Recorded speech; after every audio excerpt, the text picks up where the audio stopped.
5, 6, 7, 8 pounds per pound of what it would be for a giant truck of carrots coming out of Quebec or something.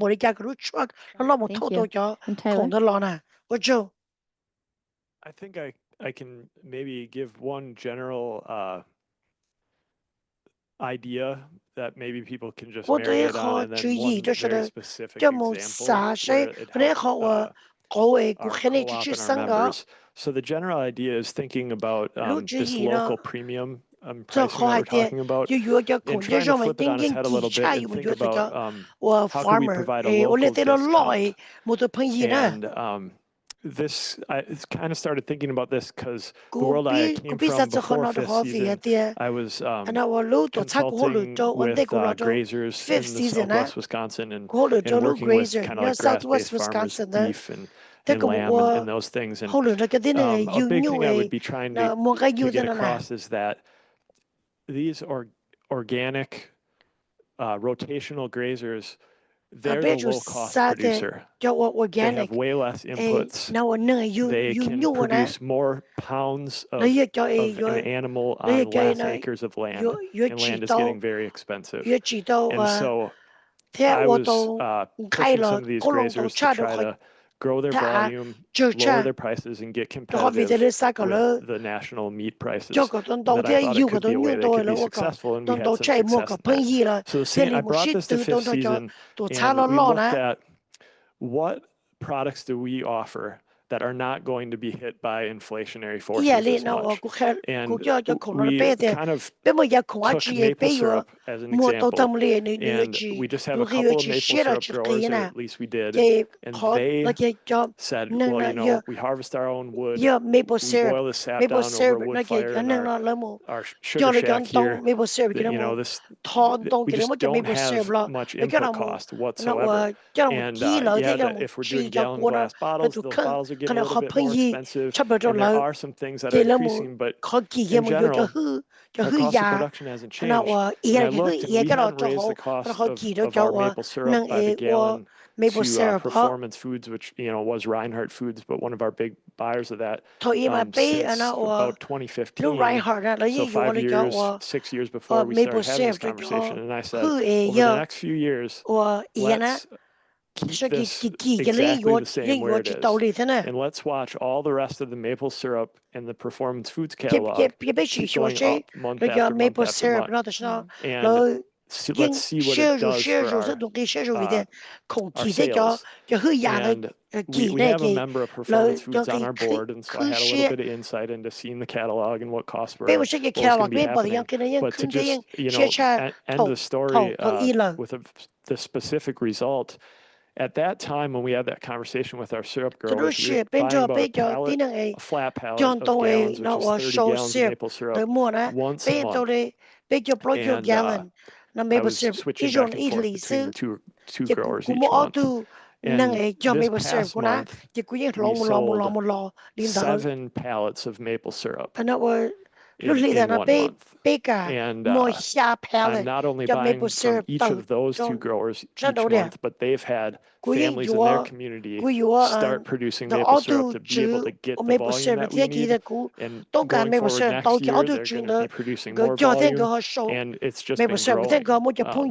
And they're happy with the price. And I said, if we keep the price the same for the next 10 years, and you have 10 more families in your community that are producing this Amish organic maple syrup, that's a win for us. And that local discount has kind of been a successful tool. Yeah, I think it's so cool how, you know, in the aggregator kind of like bird's eye view, you can see that and advocate for them and push for them to kind of keep doing that work that'll allow those prices to stay competitive while also benefiting the farmers. Thank you. Any questions from the crowd at all? This is probably a question mostly for Andrew. I visited the Dvorak Food Co-op and the Menominee Food Co-op in Eau Claire somewhat recently, and they do a really great job of having big advertisements or posters, information about the farmers that they are selling products from.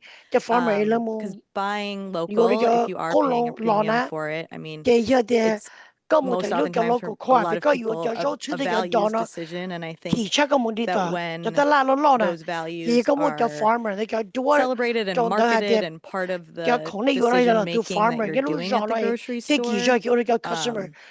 more people may be inclined to make those choices. So I'm wondering if there are any strategies that the Willy Street Co-op uses to kind of do some consumer education around what buying local means for food dollars staying in our communities, for land being stewarded in most oftentimes a better way, etc. Yes. Yeah, there are. I think a lot of that falls more under our owner services. They do a lot of outreach with our producers beyond produce, right? Because we're working with meat producers, soap, every product you can imagine that is produced locally. You're going to find it at Willy Street. So yes, they are doing that work, and throughout our store, I believe it's called Know Your. It's not Know Your Maker. Can't remember what it is for sure. Yeah. I wish, but it's not. It might be Know Your Producer. They've got posters up above the coolers, all throughout the store of all the different farms and producers that we work with who are local. But they do also, I can't remember the details, but they break down for every dollar that's spent on a local item at your co-op, X percent of that stays in the community versus an item that was not produced locally. So yeah, they do that work. Cool. Yeah, I think education is a huge component, right? Because it is, we're a business. We want to grow. We want new customers. And for those individuals not familiar with local food systems, we want to be the impetus of that education. Like, here it is. It's right in front of you. Any questions? Any more questions? I'll go here first, and then I'll go that way. I have a question for Ben. As someone who does procurement at a food bank, especially nowadays, knowing that food banks are operating with extremely limited funding to buy food, how do you start to prioritize what purchases you're going to make local? Great question. I'll say it's definitely a fluid situation where, for instance, a month ago we thought we'd be is already very different from where it is now. And our funding has already been spent in different ways than maybe our best budget could have presumed. We start off, at least in the food bank world, with kind of a hard, we call them hard seven produce items that we need to make sure we have no matter what. It doesn't mean I don't buy those locally, but I can buy more locally if I'm buying those hard seven usually from the big or, frankly, agribusiness kind of places, because it opens up more funding by all the cost savings in that to buy from the other kind of areas. The other part of that is to make sure you have leadership that you are basically selling as to the value of that local produce at all times. Because you need to make them understand that it's not just a straight bang for your buck in pounds per dollar, or dollars per pound, I should say, but the value of everything else that comes with it. And part of that is almost kind of a rallying cry for all of our farmers here. Like, the value you bring to places and institutions with your ability to go and talk about product, or to be involved in, like, for instance, Scott has literally gone to grant applications, seminars for us to kind of say, hey, Second Harvest can distribute stuff. I'm sure this Kyle from Hunger Task Force could tell a very similar story from many of the people they work with. Like, that's immense kind of value, and that's important not just to the people making the decisions, but frankly to people that are being voted into office. They want to know that that money is being spent locally. So there is a lot of value for that, but it's just continuing to get the biggest bang for your buck of the real basics, so you can spread yourself thinner in all the other areas and do the things that really kind of have good return for what people want rather than just here's a potato. Potatoes are great, by the way. I don't mean anything bad by that. Any other questions? I think I saw. Yes.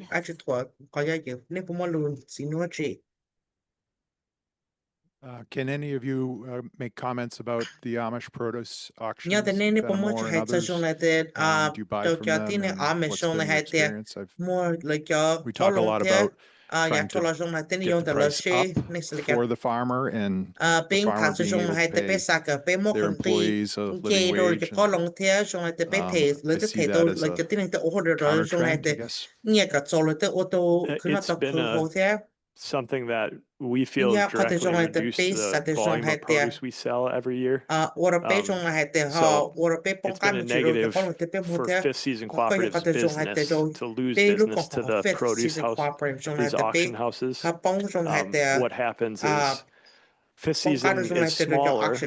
Many of our growers are Organic Valley members, and they're buying the vast majority of the volume that they produce. And then because they're producing all of this product for Organic Valley, they have a bit of excess, and then I can get a hold of that. And so that's the relationship I have. But it's harder to deal with me and have me find a market and be selling through me than it is to just take your excess that you didn't sell to Organic Valley and just bring it to the auction house. So we've seen a bit of a loss there, as well as we're having a number of our members drop their organics certifications because of the expense and time, and finding that it's just easier for them to bring their produce right to the auction house, take that price of the day, move on with their lives. No organic cert, no really just their value and their time. And so I've gotten letters from growers that said, sorry, we're leaving the cooperative, we dropped our organic cert, and I'm just bringing everything to the auction house. So they've been a negative to our system, but that's a farmer making a decision for their family, and they want to do that instead. So it's not really for me to judge whether it's good or bad, in the world. Thank you, Tyler. Any other questions from the crowd? I've got a few questions left on my paper. Yeah, okay. I guess a follow-up to that, thinking about like organic certification and what that means, at Willy Street Co-op, for example. Is it exclusively organic produce that you guys buy? And then follow up, like, is there any push for, advocacy for these small farmers who may not be able to afford the certification, but are essentially, doing these organic practices? Has there been any kind of like movements towards that? We do work with a few farms who are not certified organic, and typically those are on products that there just aren't organic growers. I think an example right now would be, we work with 2 organic apple orchards. And they've had a couple rough years in a row here. We don't have any local organic apples at the moment. We work with a grower out of Door County. They use integrated pest management, so they are not certified organic. But we're selling their products. Lots of it. Do we advocate for those growers? Not so much. It's complicated, right? I mean, there are a lot of people out there who are, why would I get certified organic? My practices are superior. I'm using biodynamic. I'm not biodynamic certified. I'm incorporating integrated pest management and organic methods. Maybe they're doing fine through markets other than Willy Street Co-op with that strategy. But I think when we talk about food safety, things like that, I don't know. There's some benefits that come with that organic certification. At least, I think both for the grower and the retailer. Yeah, thank you. Any questions in the crowd?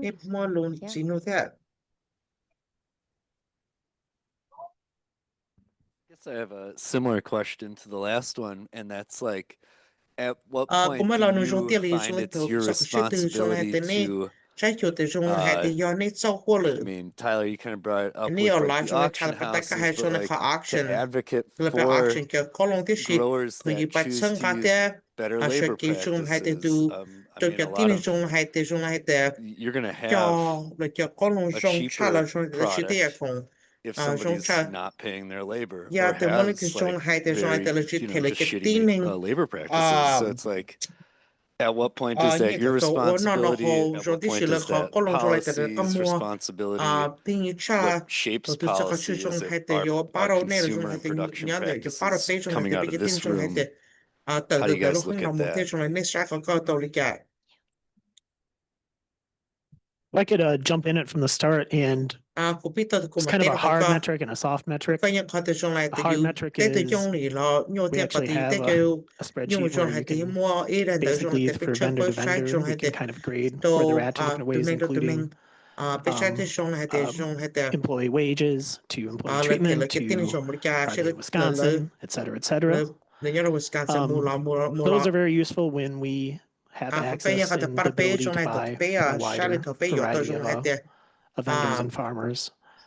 The softer metric is simply remembering that we need to be buying from vendors and farmers that have the same values as us. I mean, it's all part of not just building a strong food system, but for us, addressing food insecurity. Like, it needs so much more to buy locally and from the local farmers and from local farmers that are doing a great job with their employees and with having a sustainable business than it would for us to just bid on some random truck passing through Wisconsin or something. That's basically how it boils down in terms of Second Harvest, and for not all, but for many food banks, a very much similar kind of ethos for that. It's a tough question, Sam. I think as a cooperative, I can speak for Fifth Season and where we draw our membership from in the region, and the process that we have does involve a bit of the one thing is we make farm visits to our farms, and we have our own kind of internal auditing that goes on with the practices of our farms. So myself, I'm a board member as well, and I can speak for the other board members. I know that if we felt that we had a member farm that was an unethical farm by however our standards, where it would meet that threshold, that it would even become a conversation piece, that we would likely just cease doing business with them. So there's kind of an internal check within the cooperatives there. But those kind of judgment calls are kind of difficult to make. And then maybe just an overarching, I can end my statement with saying I used to have a 5-county region where I would visit farms when I was working with the RCMD in the region, and as well as now visiting a lot of produce farms and just having neighbors.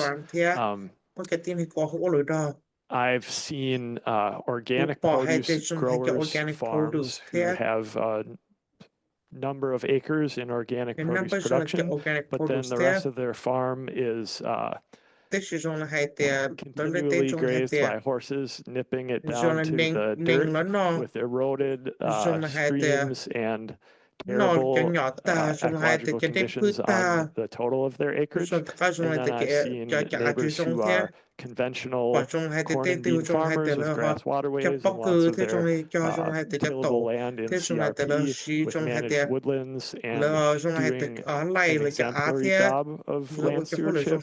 And so it's even difficult at the organic conventional level to say who is running a farm by better practices. It's really tough stuff.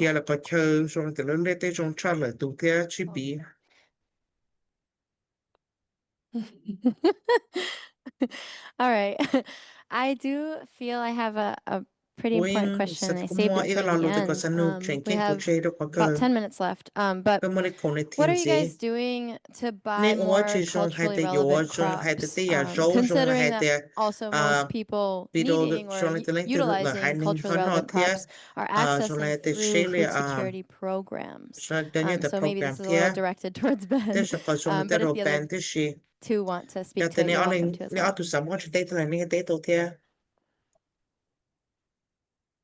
Sorry for the pause. It's just kind of a vast answer, honestly. It touches on a lot of different things with Second Harvest. I'll break it down a couple different ways.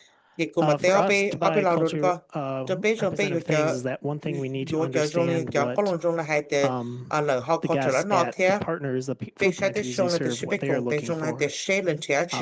We can very confidently set out and say, I'm going to buy 3 pallets with chayote, and I don't know if that's actually going to get distributed or ordered. It's just kind of my impression that there will be a need for that. So it starts with by talking to the buyers at each of those individual food pantries of what they're looking for, and then even better if we can, going into those food pantries and doing surveys with the patrons that are going there to get an idea of what they're looking for as well. After that, you can kind of build a mission of here's what we are looking to add on of more culturally representative goods. There's different formats for that. For instance, answering that question for like a dry shelf-stable thing is very different than a fresh produce item. If it's fresh produce, because any fresh produce thing we bring in is ordered and off in our cooler, we have 80 cooler pallet spots in our cooler, is off and gone within a day of it being available online. It's usually, for me, a thing of what can I bring in that enough partners will want, that addresses a culture responsive need, that's not going to take away from that extra pallet of tomatoes that I know would have gone to. So then it becomes almost kind of like a hunt of here's what this is. And we've done small steps, not all the steps, but for instance, last year we started carrying tomatillos pretty much, I don't know, 5, 6 weeks in a row during the height of the season for them last year, which we hadn't the year before. That's one small example there. The other example is going and having, earlier I talked about those direct contracts. That's also a very, very good way. We work with one farmer who has lots of West African garden eggs.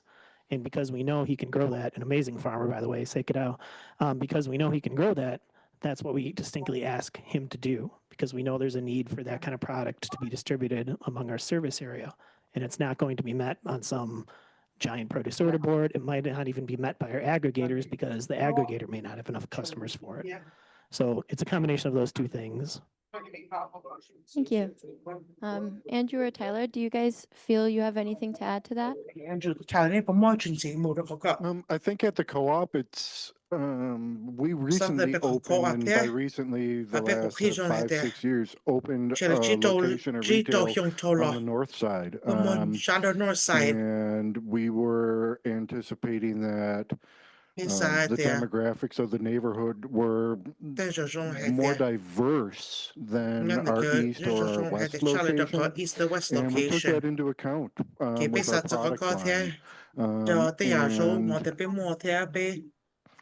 You know, as a for-profit business, if it sells, we're going to carry it. You know, we want to provide that service to the members of the community. And what was interesting is that over time, you know, we tracked our sales of certain items, conventional versus organic, and we've made a lot of changes.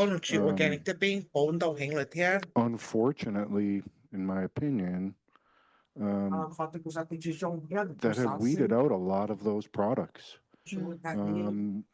You know, there just wasn't enough demand, and it's a huge store, but there's the space for them, but people just weren't buying them. So right, yeah. On my way. Andrew, just to follow up to that, do you kind of keeps track of the demographic that buy from the co-op? Because just thinking about, you're talking about the north side and the diversity, but also taking into account the income level of people that live on the north side and who will go and buy at the co-op. They do on a voluntary basis. They do send out surveys to owners where there's a range for their income, ethnicity, all of that. So yeah, I mean, they are keeping track of it, but again, it's restricted to owners. I'll say too, I doubt Andrew's going to toot his own horn with this, but as a former grocery manager, we're about 5 minutes away from the north side, Willy Street, and it's a fantastic store. I'd encourage anybody, if you have a chance, to actually go visit it real quick as you leave today. I think it's wonderful, wonderful store, and has an amazing amount of fresh produce in it that you would not expect from a store of that size. Thanks. Any other questions from the crowd